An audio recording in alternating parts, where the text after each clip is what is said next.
বরগুনার 250 সোজা জেনারেল হাসপাতালে চিকিৎসক সংকটের পাশাপাশি বিশেষজ্ঞ চিকিৎসকরা সপ্তাহে 3 দিনের বেশি উপস্থিত থাকছেন না। এতে চিকিৎসা সেবা থেকে বঞ্চিত হচ্ছেন রোগীরা।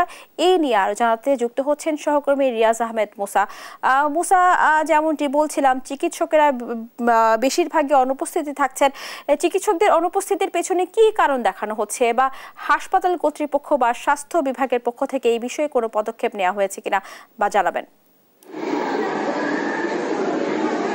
অসংখ্য ধন্যবাদ। আমি এখন দাঁড়িয়ে আছি বরগুনার 250 শয্যার জেনারেল হাসপাতালে। এই হাসপাতালটিতে একদিকে চিকিৎসক সংকট, অন্যদিকে যেসব চিকিৎসক রয়েছেন, বিশেষ করে বিশেষজ্ঞ চিকিৎসক, তারা কিন্তু হাসপাতালে নিয়মিত আসছেন না, যে কারণে রোগীরা দুর্ভোগের মধ্যে আছে। আমি যদি একটু দেখানোর চেষ্টা করি, রোগীদের দীর্ঘ লাইন লেগে আছে এবং সেই সকাল 8:30 থেকে কিন্তু তারা এই লাইনে দাঁড়িয়ে আছেন এবং চিকিৎসা পেতে কিন্তু তাদের ভোগান্তির শিকার হতে হচ্ছে। আমার রোগীদের সাথে আমরা কথা বলেছি। রোগীরা আমাদেরকে বলার যেটি চেষ্টা করেছেন যে চিকিৎসক সংকট থাকার কারণে তারা এই হাসপাতাল থেকে সুচিকিৎসা পাচ্ছেন না, এবং সুচিকিৎসা না পাওয়ার ফলে কিন্তু একটু গুরুতর রোগী হলে কিন্তু তাদেরকে বরিশাল শেরেবাংলা মেডিকেলে কিন্তু পাঠিয়ে দেওয়া হয়, যে কারণে একদিকে রোগীরা যেমন ভোগান্তির শিকার হচ্ছে, অন্যদিকে আর্থিকভাবেও কিন্তু তারা ক্ষতিগ্রস্ত হচ্ছে রোগীরা।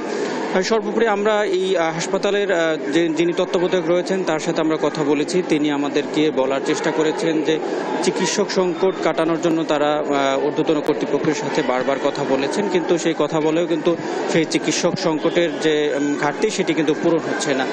বরগুনায় এই সদর হাসপাতালে 55টি চিকিৎসকের পদ থাকলেও সেই 55টি চিকিৎসকের পদের বিপরীতে মাত্র 16 জন চিকিৎসক কর্মরত রয়েছে। সেই 16 জন চিকিৎসক দিয়েই প্রায় প্রতিদিন ভর্তি রোগী মিলে এবং আউটডোরের রোগী প্রায় 1000-এর বেশি কিন্তু রোগী এখান থেকে চিকিৎসা নিচ্ছেন, এবং এই এত বড় একটি হাসপাতালে এই তো অল্প সংখ্যক চিকিৎসক দিয়ে কিন্তু সেবা পরিচালনা করা অনেকটাই সম্ভব হচ্ছে না।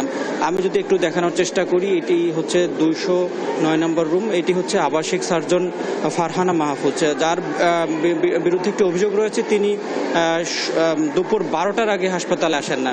শুধু এই আবাসিক সার্জন মাহফুজ নয়, এছাড়া যে বরগুনার যে বিশেষজ্ঞ চিকিৎসক রয়েছেন তারাও সপ্তাহে 3 দিনের বেশি কিন্তু এই হাসপাতালে আসছেন না, যে কারণে একটু ক্রিটিক্যাল রোগী যারা আসেন তারা কিন্তু তাদেরকে এই হাসপাতাল থেকে বরিশাল রেফার করে দেওয়া হয়। এতে রোগীদের ভোগান্তি বাড়ছে।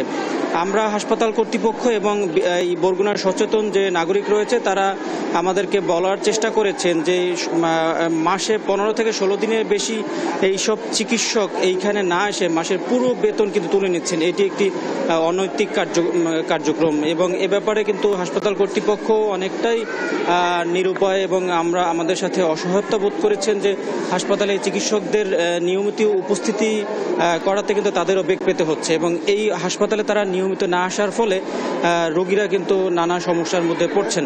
এবং সর্বোপরি আমরা জেলা প্রশাসনের সাথে কথা বলেছি। তিনিও জানিয়েছেন যে হাসপাতালের চিকিৎসকরা নিয়মিত যাতে আসে সে ব্যাপারে কিন্তু তারা বিভিন্ন কার্যক্রম হাতে নেওয়ার পরও কিন্তু তারা ব্যর্থ হচ্ছে। এই ছিল বরগুনা থেকে আমার কাছে সর্বশেষ। মুসা, আপনাকে ধন্যবাদ। দর্শক, শুনছিলাম বরগুনার 250 সোজা জেনারেল হাসপাতালে চিকিৎসা সংকট এবং চিকিৎসকদের অনুপস্থিতি নিয়ে সর্বশেষ খবরাখবর।